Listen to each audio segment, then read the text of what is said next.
अनेक लोक एकमेकांना भेटत असतात. तुमच्या मुख्यमंत्र्यांना भेटले नाही का अबू आझमी? हे जे मुख्यमंत्री आहेत आणि अबू आझमीचं मत कोणी घेतलं विधान परिषद निवडणुकीत, हे या माणसाला जाहीर करावं ना. अबू आझमीचं मत चालतं का तुम्हाला?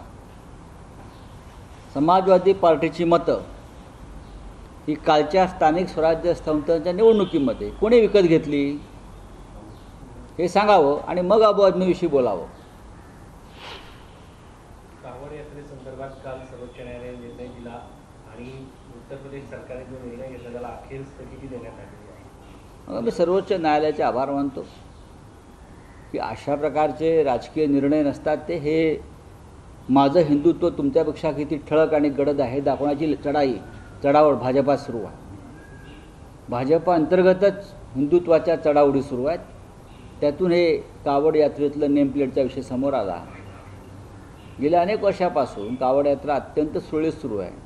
असं कधी कोणी विषय घेतला नव्हता सोडून त्याचे हिंदी का काय होतं की आमदारांनी म्हणजे आमदार फोडले गेले आणि भाजपची चौकशी व्हावी, फडणवीस यांची चौकशी व्हावी. आता भाजपचे आमदार असं म्हणतात की संजय राऊत यांची चौकशी व्हावी कारण नाराज आमदारांनी स्वतःहून महायुतीला मतदान केलेलं आहे, ते फोडण्याची गरज पडली नाही असं त्यांचं म्हणणं आहे. शिवसेनेचं एकही मत फुटलं नाही, राष्ट्रवादी काँग्रेसचं एकही मत फुटलेलं नाही. हे भाजपवाले बोलत आहेत ते मूर्ख आहेत बरं का. काँग्रेसचीही मतं फुटली नाही. चंद्रकांत हंडोरे यांच्या निवडणुकीच्या वेळी जी मतं फुटली होती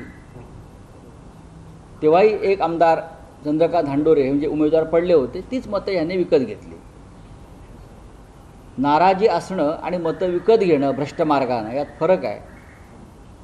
ज्या भारतीय जनता पक्षाचा पाया भ्रष्टाचारावर उभा आहे त्याने अशा गोष्टी करू नयेत.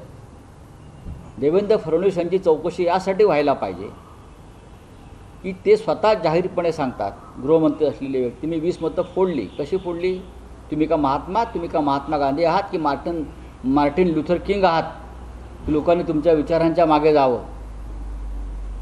की तुम्ही नेल्सन मंडेला आहात त्यागमूर्ती? 20 मतं फोडली याचा अर्थ तुम्ही 20 मतं भ्रष्ट मार्गानं पैसा गोळा करून विकत घेतली आणि पुन्हा तुम्ही त्याच व्यासपीठावरून सांगता की मैदानात उतरा आणि महाविकास आघाडीच्या लोकांना ठोकून काढा. हे जर राज्याचा गृहमंत्री ठोकून काढण्याची भाषा, गुंडांची भाषा करत असेल तर ते अशा प्रकारच्या ठोकून काढण्यासाठी कोणत्या गुंडटोळ्यांची मदत घेणार आहेत का? त्यांच्याकडे दाऊशी संबंधित लोक त्यांच्या पक्षामध्ये आलेले आहेत बरं का. दाऊदशी संबंधित लोक त्यांच्या पक्षामध्ये सध्या आलेले आहेत. इक्बाल मिरचीशी व्यापार करणारे लोक त्यांच्या पक्षामध्ये आलेले आहेत. तर या दाऊदच्या टोळीची मदत घेऊन ते आमच्यासारख्या लोकांना ठोकून काढणार आहेत का? ठोकून काढणं म्हणजे गुंडांच्या भाषेमध्ये गोळ्या घालणं.